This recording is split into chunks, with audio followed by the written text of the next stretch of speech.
We've got a situation also where there has been such changes to the way Aboriginal children are protected because of the stolen generation, this fear of creating a new stolen generation, that Aboriginal kids are left in dysfunctional situations.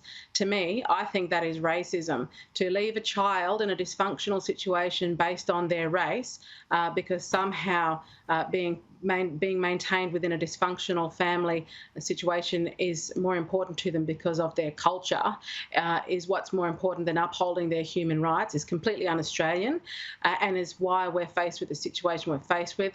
I urged the Territory Government not to allow for the lift of the Stronger Futures legislation. I said we will experience chaotic circumstances if the rivers of grog are allowed to flow, and that is exactly what is going on now. So I'm seeking bipartisan support for my bill to Parliament that seeks to reinstate that legislation.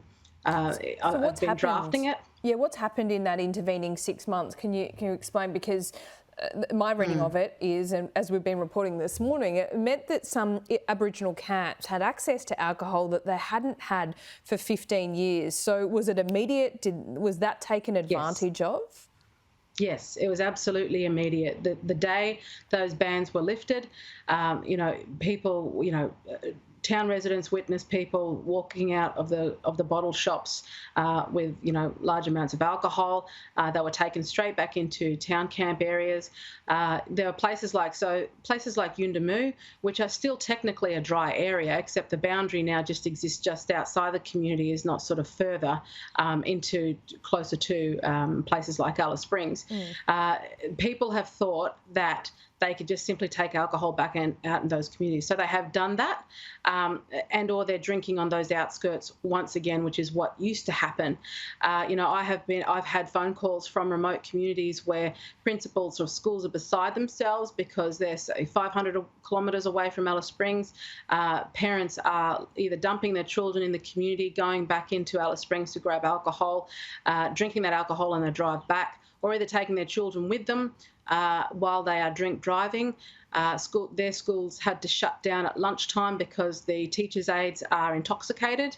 Alcohol-fueled violence is now taking control in those communities once again, and people are leaving their children in Alice Springs and more concerned with consuming alcohol than actually parenting their children. And it's progressively got worse very, very quickly. And again, though, there were Aboriginal health organisations, there were leading key legal people in our communities saying, please do not lift these grog bans. There's been women in those communities concerned who asked the government, please do not lift these grog bans. But the Territory Government is more concerned with the rights of drinkers than it is the safety and well-being of residents in these communities, and certainly places like Alice Springs, Katherine, Tennant Creek, and now they're feeling it in Darwin as well. Okay, one last question on this, because you raised the stolen generation. Peter Dutton raised this as well. We are living in the shadow of that, and there is a flow-on, I think, that is in the minds of policymakers at every level. What should happen? Because we see pictures, we hear anecdotes of, up to 200 children a night, some as young as 5, roaming the streets of Alice Springs. As Peter Dutton put it, sometimes it's because being out on the street is safer than being at home. So what is the answer here? Do you think these children should be removed from their homes? Definitely. I think what you'll find is that a lot of these kids that are on the streets are kids that are probably, there's attempted reunification. Those kids have probably been taken into foster care, but then the agency has decided to reunify them with family members, and that's gone horribly wrong. So now they're out on our streets. I think that Indigenous children who are Australian children, Australian citizens, should have the opportunity to be adopted by those families that are in fact upholding their human rights, meeting their needs, taking care of all their health needs.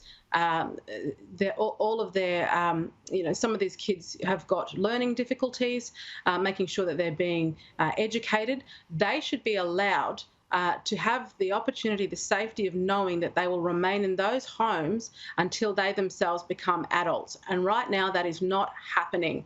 Children are being put into care when they're babies, and then by the time they hit 7 or 8, they say, look, we've found kin for them. We want to send them back out into a community that is strange to them, that they don't know, that doesn't, homes that aren't safe, with the potential of being sexually abused again, re-traumatised again, and quite often that is what is happening. These are Australian children. Their human rights need to be upheld, and so we need to seriously consider as a nation that these kids are given permanent care in those environments that are safe and loving for them, and adoption.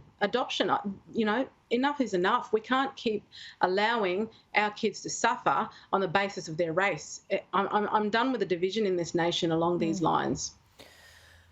Jacinta, you're such an important voice in all of this. We thank you so much, because, look, what you've said is super confronting this morning, but it is the reality. Thanks so much for your time. We'll speak soon.